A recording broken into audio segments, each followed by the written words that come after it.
Investigators in Canada are offering a 100,000 Canadian dollar reward in a bid to solve the brazen kidnapping of an Iranian-Canadian woman by assailants disguised as police officers that continues to baffle detectives.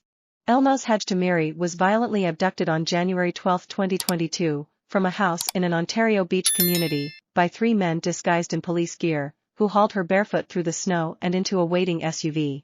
In the year since, there have been no ransom demands from her captors and few updates on the case. Her family is grieving her absence and has lived through a year with limited answers, Dedinsp Martin Graham of Ontario Provincial Police told reporters on Thursday morning. Someone out there knows the identities of these men. Police also released 2 composite sketches of the masked suspects, based on details provided by 2 eyewitnesses, as well as brief written descriptions of the 3 men. During the abduction, one had a holstered gun and another had imitation handcuffs. Hajtamiri, who also goes by the surname Tamiri, emigrated to Canada less than 5 years ago, after she lost her husband.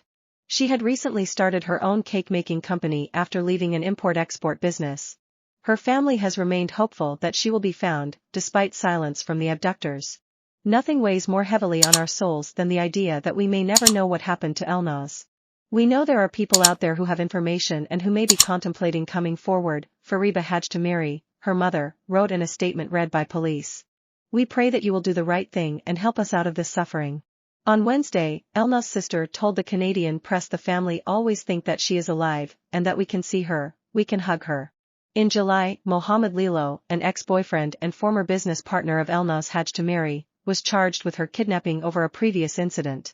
Police said Lilo was also facing charges of attempted murder and attempted kidnapping in connection with a previous assault on Hajtamiri, who was attacked in an underground garage and beaten with a frying pan.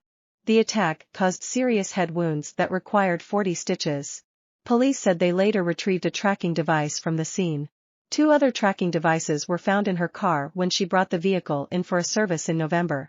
Police have also charged 2 men in relation to the parking garage attack. In April, Ryasat Singh was arrested by police but Harshdeep Binner remains at large. If you suspect you may know any of these men or recognize them or saw them that night, please contact us, police said on Thursday. The smallest bit of information, as always, may be able to bring resolution to a family who is distraught and desperate for answers.